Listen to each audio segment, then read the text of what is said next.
This episode is brought to you by Allstate. Some people just know they could save hundreds on car insurance by checking Allstate first. Like, to check you have the tickets in your wallet first before you drive 2 hours to the big game. Seriously, you had one job. Now the closest you'll get to the 50-yard line is parking lot D. Yeah, checking first is smart. So check Allstate first for a quote that could save you hundreds. You're in good hands with Allstate. Savings vary. Terms apply. Allstate Fire and Casualty Insurance Company and Affiliates. Northbrook, Illinois. Ryan Reynolds here for, I guess, my 100th Mint commercial. No, don't. I mean, honestly, when I started this, I thought I only have to do like 4 of these. I mean, it's unlimited premium wireless for $15 a month. How are there still people paying 2 or 3 times that much? I'm sorry, I shouldn't be victim blaming here. Give it a try at mintmobile.com/save. Whenever you're ready. $45 upfront payment equivalent to $15 per month. New customers on first 3-month plan only. Taxes and fees extra. Speed slower above 40 gigabytes. See details. Get softer, smoother, and more even-toned skin after just one use with the new Gentle Exfoliating line from Cetaphil. Formulated with a unique triple acid blend that promotes surface skin cell renewal, these gentle chemical exfoliators remove dead skin cells and refine skin's texture while hydrating, resulting in softer, smoother, more even-looking skin. Shop the new Cetaphil Gentle Exfoliating line in the face and body aisles at your local Target store or online at Cetaphil.com.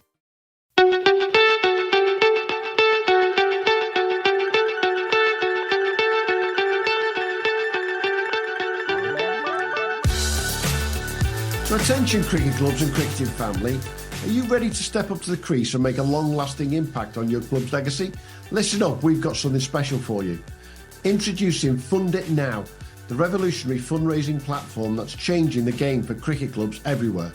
With Fund It Now, clubs of all sizes can create a lasting legacy by selling personalised plaques to their passionate members, supporters and cricket club family. That's right, Livo. Fund It Now has already left its mark on some of cricket's most iconic venues like Lords, the home of cricket, Somerset County Cricket Club, and with projects such as the Father Time Wall and Somerset Legends Wall. There's the best part, Hugh. There are absolutely no upfront costs.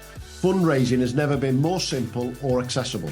Imagine walking around your club's ground or up to the pavilion and seeing a bespoke wall of dedication, celebrating the history of your club and supporting its future with every plaque. It's like your club's very own shrine to the sport we all love. And getting involved couldn't be easier. Simply visit Fund It Now's website at funditnow.co.uk to get started today, or drop them an email at info@funditnow.co.uk to learn more.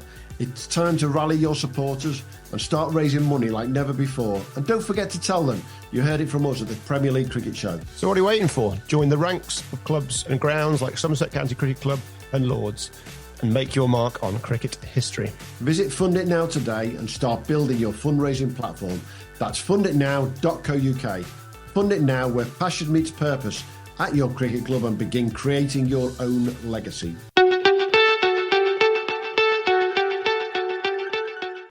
So welcome everybody to Premier League Cricket Show, and once again one of our match week recordings with myself and Mr. Hugh Newsome. How are you doing, Hugh? Yeah, good, sunny, warm, shorts on. You've got shorts on. Now, if you've got shorts on, we know for definite it is warm. There is no two ways about it. Thermostat's turned up to 30, but yeah. That's about right for you, definitely. Was it turned up that level for you to score 60 plus at the weekend? Oh, mate, glorious it was. You know, it was one of my few high scores where I didn't hit a single horrible pull shot. So, yeah, it was a bit straighter than normal. Not much straighter, but yeah, we'll take them. They all count, don't they? They all count, definitely. Hey, joining us this week is a guest from, there's only one way to put it, the newest ECB Premier League in the country. It's been a while since there's been a new league, and joining the ECB ranks and making 32 Premier Leagues over the winter period for this year is the Dorset League. And joining us is the captain of Wimborne Cricket Club, Ben Bridgen. How are we doing, Ben? Very good, thanks, Ian. It's Bridgen, by the way. Bridgen. So a lot of people do call me Bridgen, which will amuse many other people. Shall we be topical? Do you really want to be that Bridgen right now? Where we've got an absolute nut job of an MP down the road from us called Bridgen. I may know of him. Yeah. please tell me his family. Distant. Oh, hey, you are actually from around this way, aren't you, Ben? You're sort of from the Tamworth, Lullington, that sort of patch, but you've been down in Dorset for quite a long time now, and you played all your junior cricket up in the Midlands. Yeah, that's correct. I was born and bred sort of around Derbyshire, Staffordshire, Warwickshire type of region. Grew up playing for Lullington Park Cricket Club as a young boy. Ended up winning the Derbyshire Premier League with them back in 2010, which was my last ever game for them. Yeah, great memories of the Derbyshire League. Played quite a bit around Leicestershire as well back in my youth. So loved it. And still enjoy my cricket now, which is the main thing. And where you were brought up, you were in that unique position, weren't you, where all those counties come together. So where you were going to end up playing is always quite interesting. Absolutely. I lived literally a mile away from the Four Counties pub, which was the boundary of all four counties. So I did have the choice as a young player ended up playing for Leicestershire. Know it very well. So you've been down there 14 years now, and we'll talk a little bit more about the Dorset League shortly, but we just want to start this week off with something that me and Hugh enjoy talking about off air most weeks, but we're going to make it something of it. I'm not sure what we're going to call it yet, this section, Hugh, but it's all about that favourite word of ours, isn't it? Carnage. Yeah, cricket carnage. Carnage corner? Carnage corner? Could be that, couldn't it? Where do you want to pitch Carnage corner this week, Mr. Newsome? Well, we'll start up in the GMCL, I think. Well, we'll start and finish up in the GMCL. Absolutely. This is one that's going to cut through to the captains across the country. So we've got Clifton versus Woodbank. We've got Clifton batting first, 227 for 1 off their 50. Solid score, quite a few 200s around this weekend. Woodbank chasing. We're down to the last over. And thankfully, in the modern play cricket here, we get the ball by ball. So we need 8 to win off the last over. How many wickets the guy in hand? 4 wickets in hand. Dot ball, 6. 2 to win off 4. Caught, so ball 49.3. Wicket. R. Wilkes, caught, M. Turner, bowled, B. Hamilton. There we go. Okay. 2 off 3. Run out. 2 off 2. Run out. 2 off 1. Run out. I mean, 4 back-to-back wickets in the last 4 balls of the match to lose by 2 runs. One run. Lost by 1 run. So, would have been a tie. 1 to tie, 2 to win. I mean, what's that dressing room like, Ben, after that? Depends on what is going on there. It's either beers are flowing and... Yeah, well, losing dressing room. I think the winners are just, Clifton are just whooping and hollering and can't believe they got away with that. What a Woodbank feeling there. What, is there stuff getting chucked? Is recriminations flying, or is it, calmly, okay, lads, that went a bit wrong. What's going on? I'd love to be seeing the last couple of balls with everyone padding up. Scampering the kit, looking at the clock, and we're going to get timed out. No, that is carnage. Absolutely. Right? Yeah. That's the point I made to Hugh. I said, 4 wickets in hand, 8 runs required. Let's be honest, everyone's put the kit away. They haven't just even started. They've put it away. It's gone. Well, I think that if that ball, that ball's gone for 6, the second ball of the over's gone for 6. Everyone's just relaxed, haven't they? It's going big cheers. Right, that's it, done, lads. We've got it. Yeah. Matt Taft's lurking in the background, shaking his head. What are we thinking, Matt? I wouldn't be happy, put it that way. Yeah. Especially with the run outs in it. You can't be having that, can you? Do you know what makes it worse though, Hugh? They hit a 6 off the second ball of the over. Yeah, I know. To bring it down from 8 to 2. You fancy yourself with 8 runs in the last over anyway, but when you hit a 6 on the second ball, everyone who was even thinking about putting the kit away is actually taking the kit off then. Yeah, the whites are off, never mind.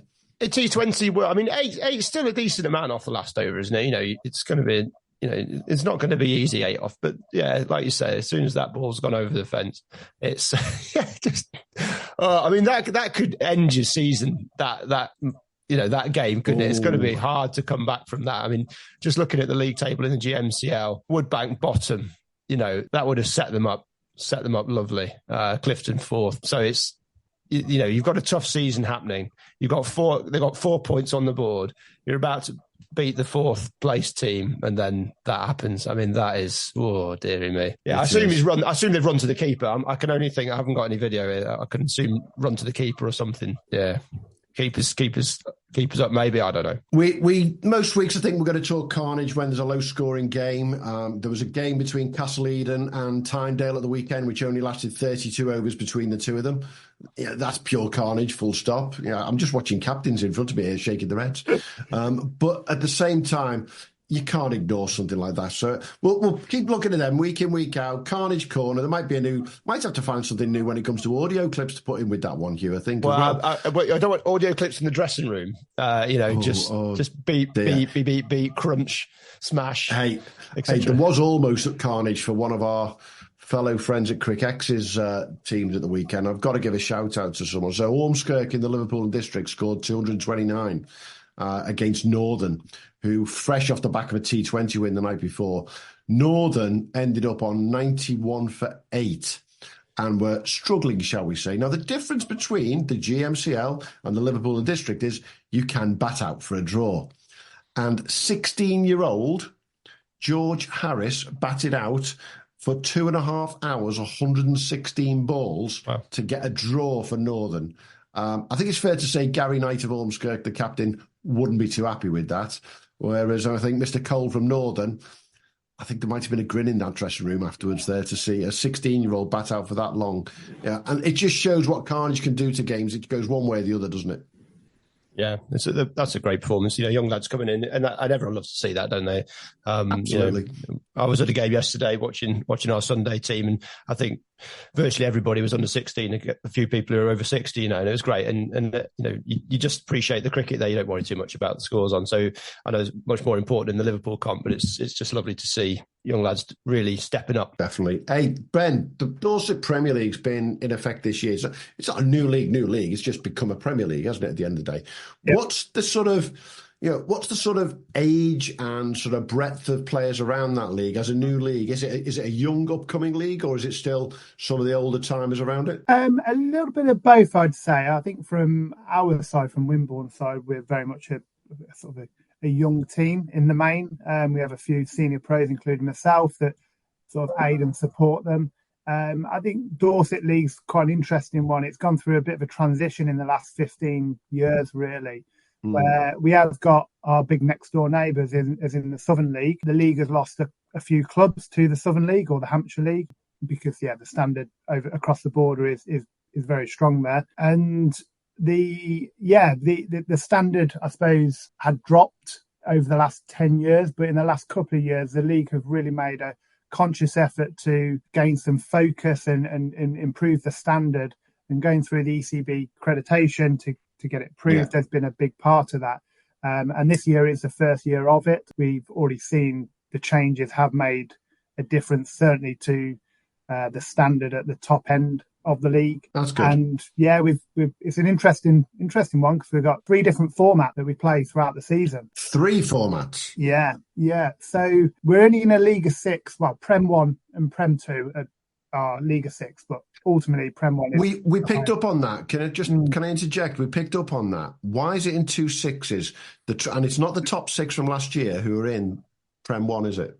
No, it mainly is a top 6 of last year. So to get into Prem 1, you had to go through, again, like an accreditation level of playing standard, ground, club mark, junior section, quite a few different things. So the top clubs within the county are in that league. And Prem 2 ultimately is for those clubs that aspire to now get into the new Prem 1.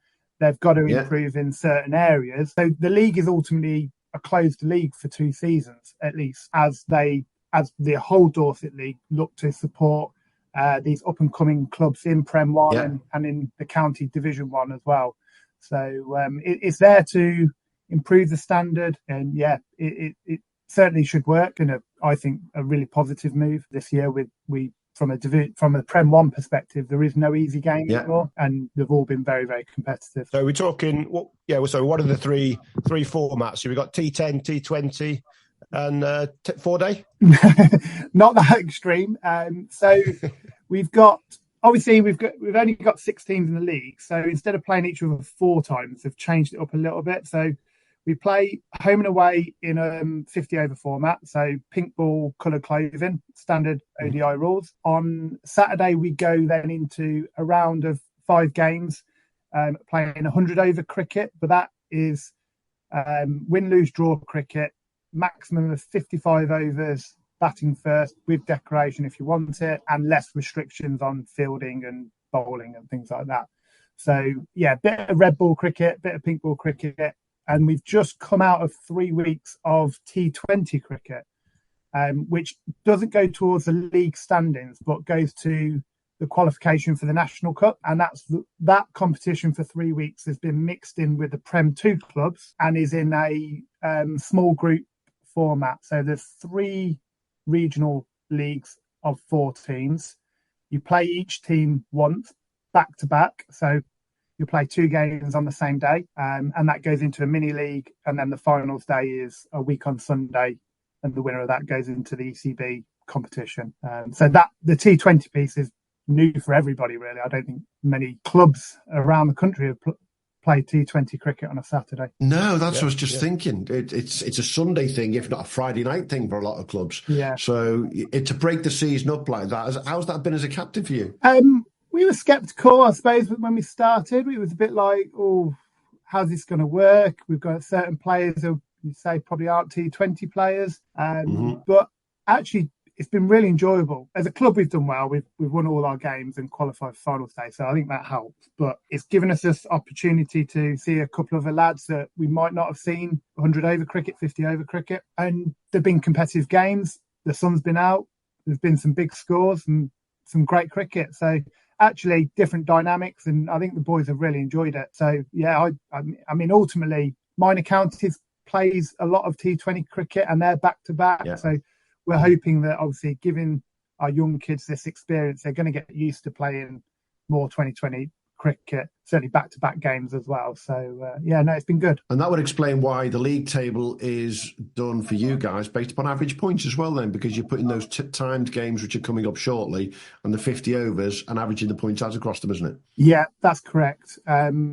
Also to negate the weather issues as well, where we can have beautiful sunshine in Wimborne and down the road in Dorchester, it could be chucking it down. And we had a few occasions last year where losing a game due to weather could cost you dearly. So that's something we've talked about. Not surprisingly, in the first 8 weeks of the season, we talk about the weather week in, week out, but that happened to a number of clubs early on, and me and Hugh did comment early in the season that it might affect their season full stop, losing 2 games back to back. We talk about a club you will know from back in the Midlands. Last year, Spondon in the Derbyshire League lost 4 of their first 5 games to weather and still ended up, I think it was 4th in the league.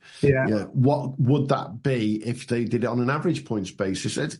We pose these questions week in, week out, and we'll never get the bloody answers. And obviously, I can't ever see the ECB coming up with one format around the country because there's too many leagues trying to do their own things at the end of the day, isn't there? Yeah, exactly. Yeah, no, it's if it's fair, then it's fine. I mean, from my point of view, be interesting.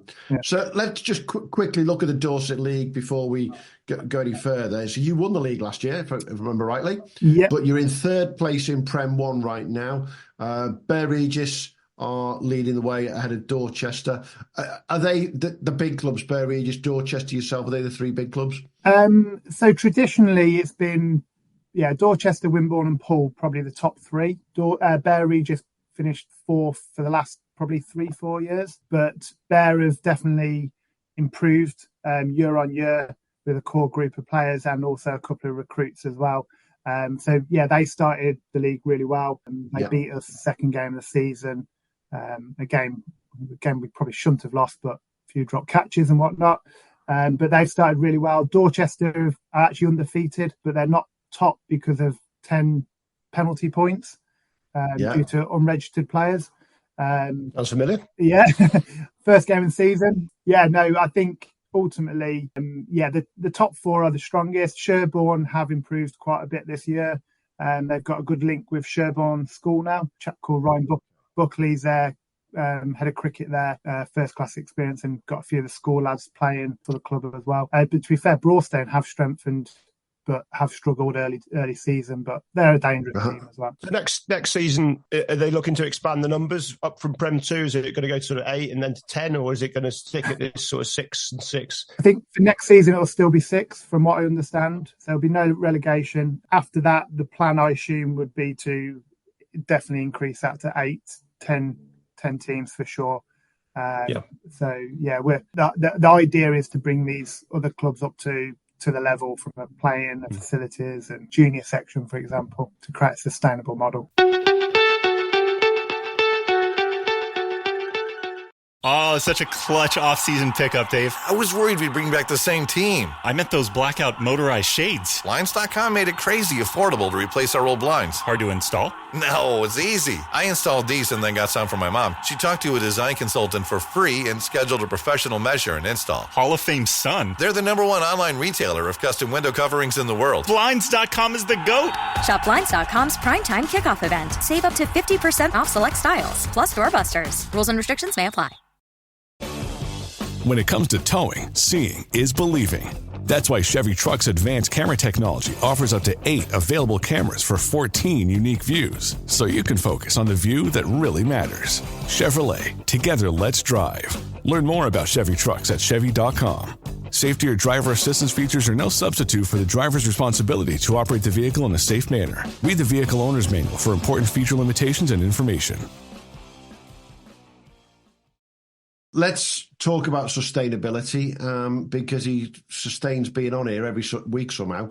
Shall we turn to our friend Mr. Matt Taff of CricX, who's joined us once again, as you may have already heard. It's the CricX Performance of the Week that we look at week in, week out. And Matt, let's start at the very top, shall we? You did all right, mate, didn't you? Highest score of the season for yourself? Yeah, finally got some runs, but we got battered in the end of it. Massive partnership from one of the guys I'll probably talk about in a minute, but it was good to get some runs, but it's not nice waking up on a Sunday losing. So, are you telling us that you got beat by one of your CricX stable? Yeah, I did. Yeah, he absolutely hit us to all parts. So why don't we start with the CricX batters of the week then, mate? Yeah, so he isn't at the top, which is quite nice. So we can shove him down to the bottom. It was definitely a weekend for the batters. I think we've had about 1,500 this weekend from our boys. But Dushan Vimukti started off. He's gone 151 of 100 on Saturday for Townville, and then backed it up with 91 out of 68 balls on the Sunday. So against Puddy St Lawrence and Newfoundland, they were 2 high-scoring games on the weekend. I think it was 350 plus each. They've wrapped up there. And then moving on, Manisanka Murasinghe, he's whacked it again this weekend. He's gone 145 off 100 balls. And then he did have a week off the week before, so fair comment. He did, yeah. And then on the Sunday, they play in a 100 competition, and he's gone 109 off 39 balls. Ooh. So that'll take some beating for the rest of this summer, I think. Again, moving on, Moncton Hodge, he's gone a 61 ball, 129 for Handsworth in their T20 comp. Patrick Moore, 117 for Winchmore Hill. Gareth Seravin, 113 for Hayes down in Kent. Sam Brown, 106. And then moving on to the guy that gave me some nightmares on Saturday afternoon, Mohit Jangra. He went 105 out of 87 balls for Highfield against us. So it was some innings. Who bowled at the end when he finished it off? I brought myself on, One for the team. Yeah, didn't need to waste the pro coming off his long run, so I just struck the ball for that one. 2 balls it took before he cleared me out the park. So it was a serious knock from nowhere. And he bowled 19 overs or 15 overs first up, straight through as well. So he had some day. Oh. And then Shreyans Ghosh, familiar name, he's gone a 57 ball, 104 for Hatherley. That takes him to 1,200 runs in all comps this summer. Wow. 500 of the year, and his average is just shy of 84. So he's been that's not bad, is it? Some scout for Hatherley, and then that does wrap up the batters for this week. Hey, just before we move on to the national batters that we've also picked up on, you mentioned a guy last week when you were our main guest on the show, and you ended up having a bloody good partnership with Zach Folks at the weekend. Well, what a pleasure that must have been to sit at the other end of that. Yeah, it was good. It's always good batting with professional, how they go about the business when they're out in the middle. And you can learn as your sort of innings goes on, really. But it was good to bat with Zach, and hopefully it's a a few more to come for the rest of the summer. Definitely. Hey, let's get to those national ones then, Hugh. Who's at the top? And I feel quite sorry for the guy at the top because he did my mate as well. So go for it. Well, I'm not feeling sorry for anyone on 183 not out. Away Zafar. Of how many balls? 105. Yeah, so he's got all right there for Netherland versus Long Sutton in the Lincolnshire Prem. That was a chase of 297, having had Long Sutton scored 296. Yeah, there's been a lot. We'll talk about it in a minute. But around the country, there's some big scores. Both teams putting up big totals. You know, certainly that weather's had an effect in the last week. You can see it in the pitches across the country. But yeah, Craig Chapman is second. Newtown Linford against Barrow in the Leicestershire Prem. Ashton Lutton played 162 off 94, so just a smidgen down on the away Zafar's strike rate. Kelly Smuts Sunbury in the Surrey Championship, 159 off 129. Sunbury against Guildford. Ewan Woods Wargrave in the home counties, 158 not out against for Wargrave against Ashton Rowant. They're starting to motor. Deepak Karti, Catry, 154 not out off 118 for Smethwick against Nolan Dorridge in the Birmingham Prem. That's the top five. But we'll mention Dusham Vamukti there with his 151 off 108 in the Bradford Prem. Yeah, so there's some serious runs about. And I think it was 57 hundreds across this weekend. 299s as well. So Noah Coroclis, bad luck for Ealing, and Sam Seddon, 99 as well for Sutton against Banstead. Both of those falling short, just, I'm not sure how they're out, but bad luck with them. The things I'd pick up on those top batters list as well, though, we got in 8th place, Jake Weatherall with 142 for Great Witching, and he's found some runs. The Suns obviously beating down there in Norfolk, and he got some runs for them. The most remarkable innings for me was the Zach Lyon Cachet innings for Preston Nomads, scoring 120. They chased down 210 for no wickets. I mean, that's a bit of a thrashing to say the least, isn't it? But just go all the way back to the top there, Hugh, and I don't know whether he's sort of gone under our radar a little bit. Away Zafar for Netherland, 695 runs this year at an average of 99.29 so far in all games. But that's playing across a few different formats. But doing very well. I think he's just put some runs together just recently, which is why, he did start it off pretty well, but he's 147 on the 8th of June, 26, 35 not out, 183 not out. So he's just found some form. 3 of those are league games. So, he'll be pushing the national charts. Absolutely. If I look rightly, I think he's only 24 as well. There we go. Yeah, right. Some player. Thanks for that, Hugh. Matt, shall we get into those bowlers from the Cricket stable, mate? Yeah, certainly, like you say, definitely was a weekend for the batters, but we've had a couple of 5-wicket hauls from our players. But leading the way has been Tender Chisoro, 6 for 12 for Epsom. Then moving on, it was Avishka Thurindu, 5 for 21 for Bracebridge Heath against North Scarl. Danushka Ranasinghe, 5 for 45 for Chipstead. Backing up his 145 for Philadelphia. Mani Sankamura Singha, 5 for 46 in the second innings to win that game. And then Manyak Mishra for Cleethorpes, he's gone 5 for 48.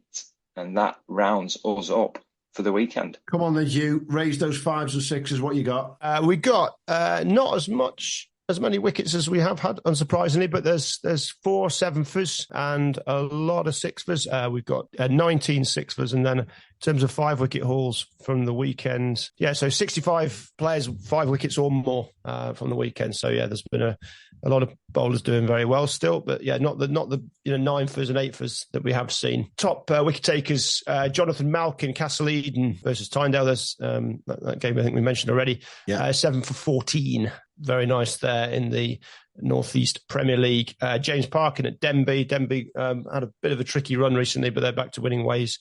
7 for 17 against Dunstall. Potters Bar, Ashley Cox, 7 for 32 against Radlett in that game. Radlett on the wrong end of one there. Kieran Lindley, Appleby Frodringham against Wakefield Thorns in the Yorkshire Southern League, 7 for 61 for him. And rounding out the top 5 is Tom Pearce, South Wilts against Havant in the Southern Premier Cricket League, 6 for 18. And that's the top 5. And I think some of the headlines that I picked up on down there include guest of the show a couple of weeks ago, Ash Thorpe in the wickets, 6 for 46, made the top 20 there in the country. Goes along with Matt being guest last week and scoring runs. It must be a good thing, this, Ben. Are you happy to be on this week? Hopefully. Unfortunately, I'm away this weekend, so my runs won't be of use. Hey, fingers crossed. Hey, captain's allowed to be away, isn't that? I mean, there's a big fine for being away mid-season. I mean, it's quite criminal, really, isn't it? I'll tell my wife that. Still don't get away with it. Hey, Matt Taft, thank you once again for bringing the stable from CricX to us. As always, everyone, we'll be putting 4 names on our Twitter poll this week. I have a funny feeling there might be a CricX player on there who's done some decent things this week. And let's see who's going to have the ECB performance of the week that we do in conjunction with CricX every week. Thanks a lot, Matt. No problem. Cheers, guys.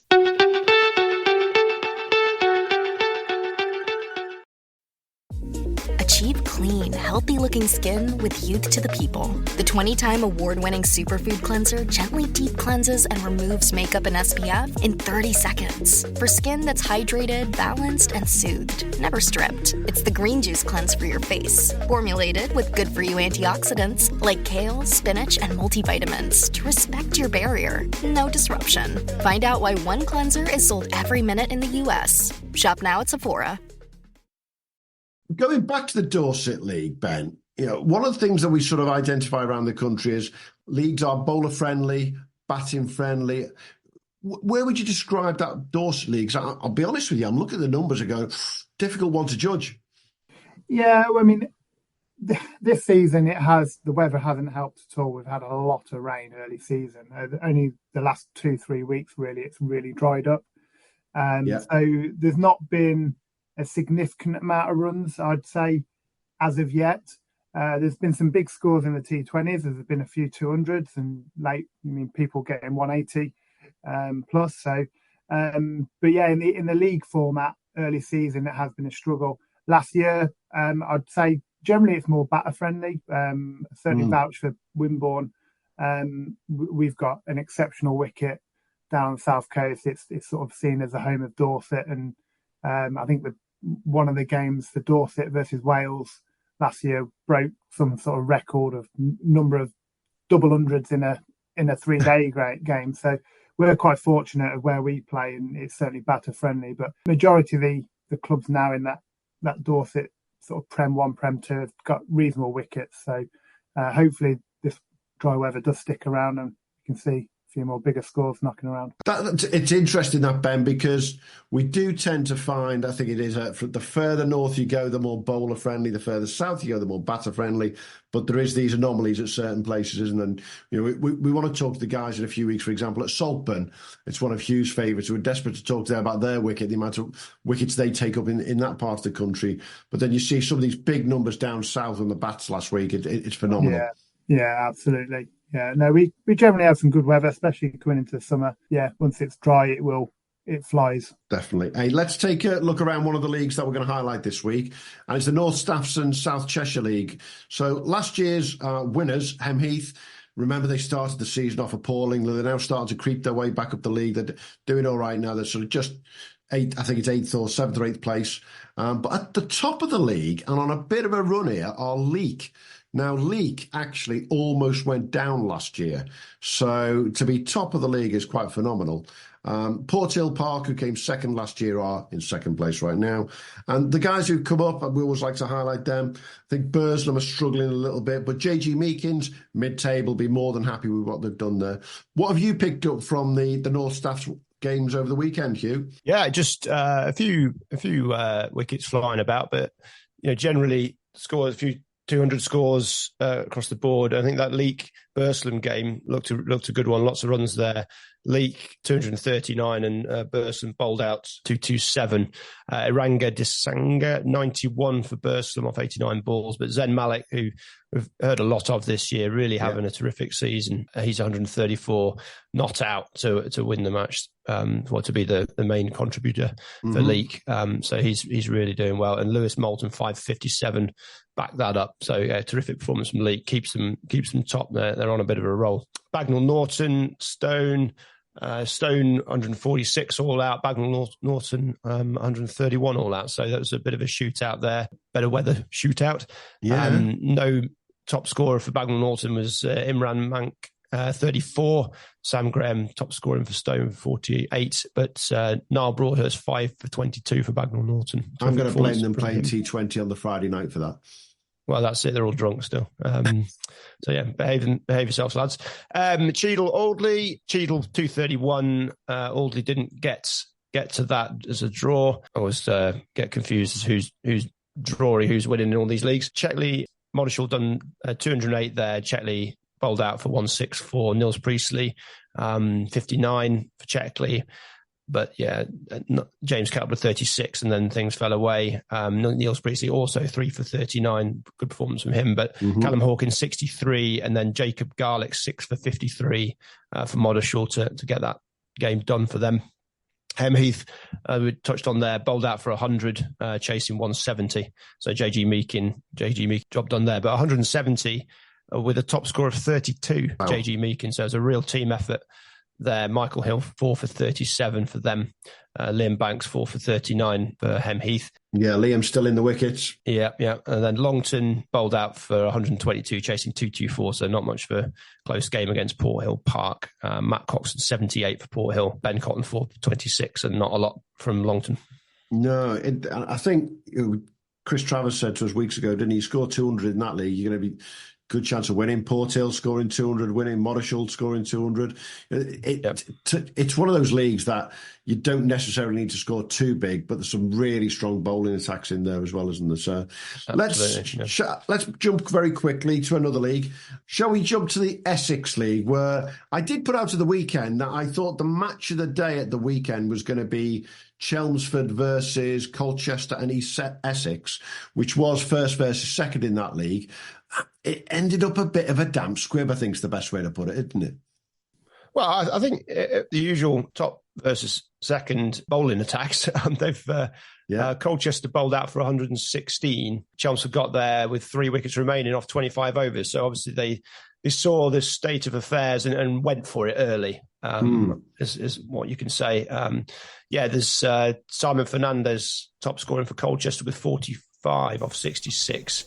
And then Chelmsford scoring quickly but losing wickets. Dan Hagan 33 off 24. Liam Keeney finishing the job 16 off 25. So Ben Waring with his 5 for 18 I think was the difference maker in the game. They're jumping, Peter Hatzoglu, who we had a chat to in the week about his travels and his disappearing off to the Cayman Islands to play a bit of T10. Finished this season off well. Yeah, his final game for Buckhurst Hill. They lost, but he opened the batting 65 off 53. Couldn't quite match his near double 100 heroics from the week before, but he's backed that up with 3 for 76 as well. So he's certainly been a good signing for them in the few games that he's been available. But yeah, Buckhurst Hill 203 for 9, chasing 240. I forget whether we're drawing again. So it's a draw for Buckhurst Hill, sorry, not a loss. And then Brentwood Hutton. Brentwood's 219 for 3, chasing 218. So Thinod Balaji 63 off 111 for Brentwood. Aaron West 5 for 55. And then Joel Hussain 53 off 89. And Benjamin Parry 51 off 97 for Hutton. So Brentwood got the job done there by 7 wickets. And then Loughton, Hadley and Thunderley, big scoring game. Both teams put up some over 240 in this one. Hadley and Thunderley won by 4 wickets, chasing 241. And then Wanstead and Snaresbrook, 245 plays 244. Another really, really interesting game there. So 244 from Hornchurch. Wanstead chased it down with don't know how many overs to go because I can't work it out in this league, but at least 2 balls to go. Possibly just 2 balls to go. So, an interesting game there. Kishan Valani, 73 for Wanstead, and Hornchurch in reply, 57 from 68. Mark Whitlock. Is that the flying bus, Mark Whitlock? The flying bus with 2 for 59, that's right. 2 for 59, and Adil Malik, 2 for 74. Yeah, birthday boy from last week, Billy Gordon, with 51 as well, the captain. So they all had a bit of a go. But I think in the Essex League, Hornchurch would be slightly disappointed being midway through the table at the moment. And Loughton, who came second, they're midway as well. So it's quite a topsy-turvy table there at the moment, but there's a long way to go still there, obviously.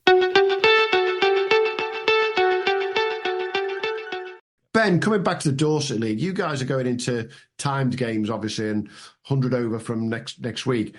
How difficult is it as a captain and, I hate to use this word, but an administrator within a club to organise a squad around that mixture of different formats? Yeah, absolutely. I think going from T20 straight into timed is a big jump. I mean, we do have quite varied availability at our club because we have quite a close relationship with private schools. A couple of big private schools close to us. So we're in a week where actually our availability isn't amazing, but the following week it's going to be incredible. So, but yeah, we've got a couple of lads who have played in the T20. They'll probably drop back to the twos, and then our opening back, Colin Randall, will come back in. He didn't play any of the T20 games. He sort of took those 3 weeks of a bit of a rest period. He's also our groundsman as well, so he was pretty happy just to get back on his roller. So he's the one responsible for that track? For the road, yeah, absolutely. And he's an incredible groundsman, and the setting now at Wimborne is stunning. So he was quite happy with a few weeks off, but he'll come back in as one of the senior members of the team to look after the younger kids. How does that conversation, Ben, with the private schools?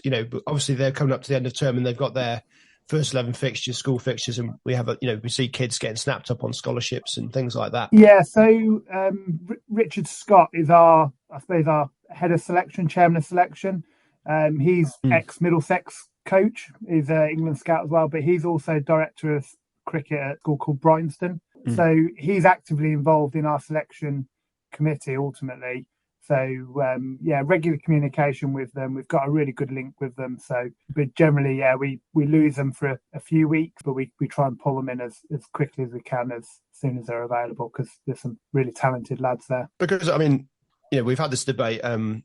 We had a chat with Teague Wiley a few weeks ago, and, he's stressing the sort of the prevalence of Premier League men's cricket over schools cricket for these lads, in their sort of cricket development. But obviously the schools, they're often there and they're possibly on scholarships. There is the potential for them to be held back a little bit playing some of these first team games. How does that conversation go down? Absolutely. I've had that conversation this week with one of the parents actually saying, I'm hoping he'll be released to play for the club instead. But as you say, they are on a scholarship.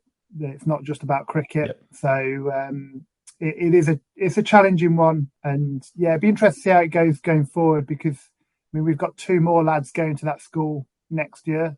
I think that takes our first team squad up to probably 6 lads who go to that school. Yeah. So we're sort of aiding and helping their development as well from a club perspective. So, but we have a really good relationship with the school. Yeah. We use their facilities over the winter and things like that. So are they reasonably flexible to saying, well, maybe if they've got an easier game coming up, then are they open to that, or is it sort of cut and dry?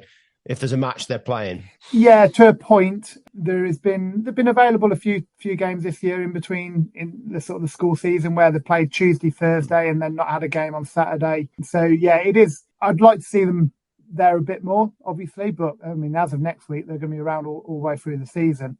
And actually, having the 3 T20 games in the previous weeks has meant we've been able to play other lads anyway. So.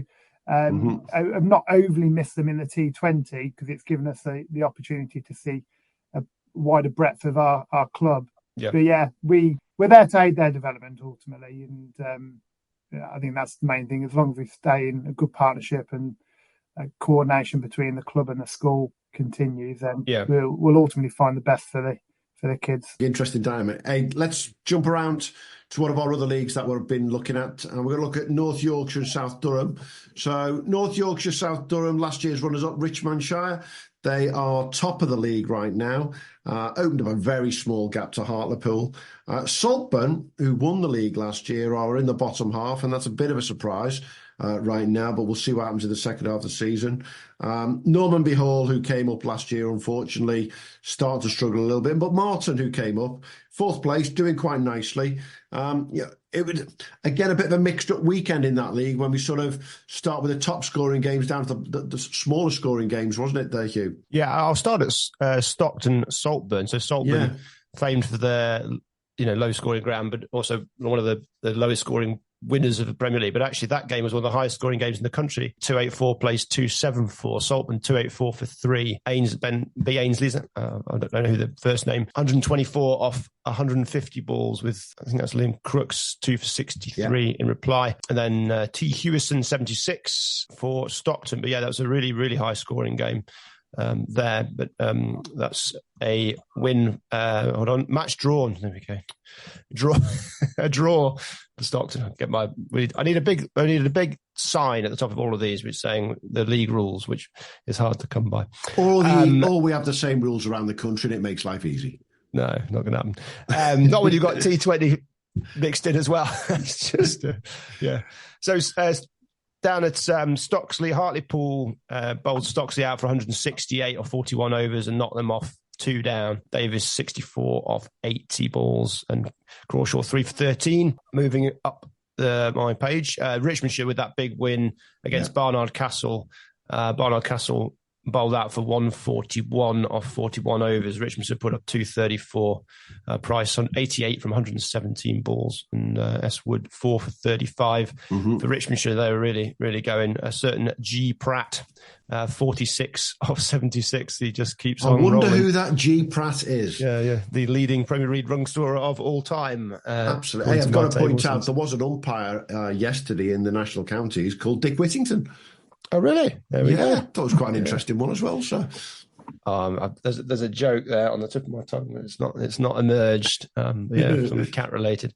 Martin 160 chasing 156, got there in 20 overs. So that was quick work by them. Jacob Swan 59 off 36 balls. Lee Hodgson 31 off 23. Owen Kelly 28 off 15. They really went for that. Got the job done quickly. Sam Berry 5 for 65. Liam Coates for Darlington 50 not out off 114. Looking particularly pedestrian compared to Martin's scoring, but did what was needed. Middlesbrough, Darlington all out for 126, Middlesbrough 130 for 5 off 23 overs, so they got the job done. Lots of quite lopsided games in this league, but bit closer. Bishop Auckland 203 for 10. Normanby Hall got the draw. Pretty close one this, within 12 runs, but 2 wickets remaining. Yus Salahuddin, 79 off 107 for Normanby. S. Oldfield, 55 off 94 for Bishop Auckland. That's the North Yorkshire South Durham League. We will keep a close eye on what's going on there. You say Richmondshire are sort of starting to pull away a little bit, but I mentioned the national counties there, Ben. How important to Wimborne and to the Dorset League is the national counties and the effect on the players that are around there for you? Yeah, I suppose that's the aspiration, really, is for the lads to make or break into the minor counties team. We have a good contingent of young players who are playing for Dorset up to the second team at the moment, and I think that's one of the challenges we've had in the Dorset League, is that players have moved to the Southern League to actually get into Dorset. I mean, it's something I did myself quite a few years back, 10 years back now, when I moved to Bournemouth myself, because of the attraction of being able to play minor county cricket. Hopefully the new format of the league will support more players playing into minor counties. There's also talk about the requirement that the county team do select at least a player or two from the Dorset League as well, which again should hopefully build that standard up over the coming years. And it's not like Dorset have been unsuccessful over the last couple of years as a national county either. No, they've been strong. Led by Luke Webb, very good captain, good player. Yeah, got some cracking players scoring lots of runs. Sam Young in particular, I think, scored a hatful as well. So no, they're looking good. They're playing the game in the right way. I went to watch them last year actually in a 3-day game. And they were a bit like, we're not doing draws. We're going out to win or lose. And that's it. Was that when Youngie was still thinking he was in Cartama and playing T10 though? I believe so. I think he scored quite a few that day. But yeah, they're doing well. The setup certainly from a Dorset perspective at the moment is they're feeding through some good young players. Chap called Colin Smith, who plays for Bournemouth. He's going to be a very good cricketer think Hampshire potentially might have his eye on him. Left arm spinner, gives it a good whack as well. Brilliant. Hey, let's do that last league that we're going to look at this week, Hugh. We're going to go back all the way up north to the Northern Premier League again. Last year's winners, Kendal, are in third place right now, with the runners-up Chorley in second, but leading the pack and 26 points ahead now, with friend of the pod, Mr. Matt Siddle, I think, leading the wickets there, is Fleetwood at the top. What have you spotted in the Northern Premier League there last weekend? Yeah, it's been a slightly topsy-turvy weekend. Quite a few high scores followed by low scores for teams. We've got a close one, Longridge at Garstang. That was an interesting game. Garstang bowled out for 190.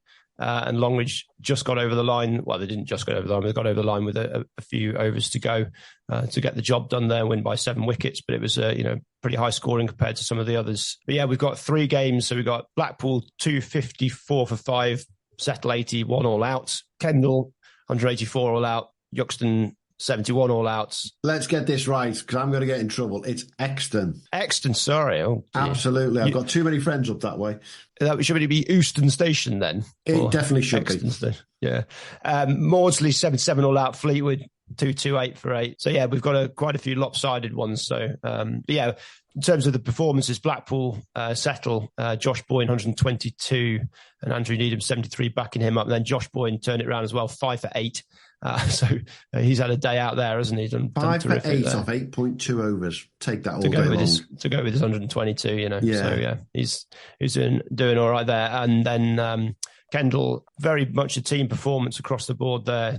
Not many huge scores for Kendal, but they got 184 on the board. Just lots of runs all the way through. 21 extras helping, but yeah, it was almost top scorer. Bradley Earls did top score with 33, and then Chris Miller 5 for 24 in reply. Leyland, Ford and Broughton. Leyland with the 167. F&B 85 all out, Curtis Watson 59 and Andrew Jacks 3 for 24 for them, and Khalil Patel 641 in reply for Forward and Broughton. Yeah, Maudsley Fleetwood touched on there. Yeah, can we just point out there at Fleetwood, I did mention him already, Matt Siddle 2 for 4 off 5 overs. Yeah. He didn't need to do much, obviously, but 2 for 4. No, it's just a good team performance from them. It is. Fairly early finish, bowled Maudsley out in 32 overs, and then Netherfields St Anne's was a much closer game with St Anne's 167 all out. Netherfield got there 5 down. John Huck 64 of 92 to go against St Anne's. Thomas Bradley 48 off 65. Riley Vernon 4 for 46 for Netherfield. Yeah, and poor old Maudsley, I will point out, they did come up this year and they are bottom of the league and starting to be a little bit adrift of St Anne's and Exeter above them. They did get a spanking from Fleetwood at the weekend, but it's still a long way to go in that season, without a doubt. So yeah, what I've noticed this weekend, just scanning all the leagues, the top clubs mostly winning. I think there's only three top clubs lost this weekend, and yeah, a bit of a gap emerging. The top clubs generally putting the performances in and getting the wins in, especially against the lower teams. And yes, just with the weather and the pitches getting better, the consistency and maybe the better players able to perform, a bit of the luck taken out of proceedings. So yeah, I can expect that to exacerbate through the coming weeks. And is that what you're seeing, Ben, down in Dorset? Is that the results that you're expecting to see starting to come through now? I know the T20 throws it a little bit, but is that what you'd expect now with the top players to start to rise to the top again? Yeah, absolutely. I think as we go into the summer month, hopefully some of the Wimborne lads as well. Hang on, can we have a timeout? As we go into the summer months, how can we say that on the 24th of bloody June? It's ridiculous, isn't it? I know, it's crazy, isn't it? It doesn't feel like we're that deep into the season yet. But yeah, no, hopefully we do have a load of dry weather coming. But yeah, we see, the outfields are really quickening up now. You're getting true value for money. The wickets we're just seeing are so much drier. So yeah, I expect the top batters in the league to start cashing in very soon. Definitely. And in terms of the development of the Dorset League going forward then, this year, as you've already said, it's a new league, effectively. Nothing's going to change for a couple of years. What's your sort of wish as a local captain now you are, aren't you, in terms of how that league develops over the next couple of years, and what sort of standard looking around the country do you want to get to? Yeah, I think what I'd like to see is the Dorset League to retain those better players for longer. Yeah. Again, we're always going to be attracted by the higher standards, especially when you've got Southern League on your doorstep and they're feeding into sort of that Hampshire sort of area as well. But yeah, just keeping our lads at the club for a few extra years. There's too many occasions we've seen in the past where you've got a good 16, 17, 18-year-old lad who gets picked up by these Southern League, Premier League clubs, and they get lost and they lose the love for the game because they're batting at 8 or they get dropped to the 2s and they're not contributing. And we're sort of wanting really them to win games and dominate games before they go away. And you can only do that by making sure that the league is at a good standard, which I think it is now. It's certainly, I'd personally say, equivalent to sort of Division 1, Division 2 of the Southern League. So for them to step up, to go over to, say, the Southern League Premier League, they need to be constantly scoring runs and winning games. So I think that's, for me, and obviously feeding into the Dorset team is super important as well. We've got some great junior setups. We've got a lot of good players that have come through the ranks at Poole, Broadstone, Wimborne. But being able to keep hold of them for a few extra years, I think, is sort of the key element at the moment. As the league standard grows, we have more teams come up into the Premier League as well. Well, it's going to be a learning curve for you guys down there as you develop the Premier League. It's definitely a learning curve for me and Hugh watching from outside in. And I think what's interesting for me, Ben, is as a new inverted commas league, it is interesting that you can just play around with the formats a little bit. You can just see what works, what doesn't work. And it might be that you become a model league almost to a certain extent of what works through the season, isn't it? Yeah, exactly. At the latter part of last year, the league brought all the captains together and sort of said, like, blank piece of paper, what do you want? And it was, very much a decision made by the clubs in terms of the format, how we should go about it, the rules within each format. So I think everyone walked out of that meeting and said, let's see what happens. There's no point being negative about it. And, I don't like playing T20, or we shouldn't be playing 100 over format or whatever. It is all about learning now, see what works, what doesn't, and trying to keep variety really. When you've only got 6 teams in a Premier League, I think everyone did agree that we didn't want to be playing each other 4 times. That would become too repetitive. So I think this has been quite a nice element. Also as well, playing some of the Prem 2 teams as well, and feeding them into the T20 competitions worked because you're playing at different places. Definitely. Hey, it's been great having you on board, Ben. Thanks for joining us and telling me and you a lot more about the Dorset League. That's something that we've been looking down the list going, that's the one we don't know anything about effectively. And I think, hopefully you've gained from what we do around the Premier Leagues. Our understanding of the Premier Leagues is growing all the time. But to grab you guys and get you on board is brilliant. No problem. No, thanks for having us. Absolute pleasure. Hugh, we will, I'm just going to give the listeners a teaser. We will speak again tomorrow because we have another overseas at the crease recording tomorrow, don't we? And I think this could be a corker, don't you? Absolutely, yeah. I think he'll have some stories to tell already, and he's only a young lad. Very much, definitely. Hey, good to speak to you, mate. Catch you all soon. Thanks, everybody. Cheers. Thanks for listening to the Premier League Cricket Show. If you haven't already, make sure to hit that subscribe button so you don't miss out on future episodes and stay updated on all the latest news, views and discussions from around the cricket's Premier Leagues. And be sure to follow us on X, formerly known as Twitter, and Instagram at TPL Cricket Show on both. Join the conversation, share your thoughts and connect with us and your fellow Premier League cricket fans. And hey, if you enjoyed the show, why not show us some love? Leave us a 5-star review on your favourite podcast platform, as it helps other potential listeners to find us when they're searching for cricketing podcasts. Thanks again for being part of the Premier League Cricket Show family, and until next time, have a good one.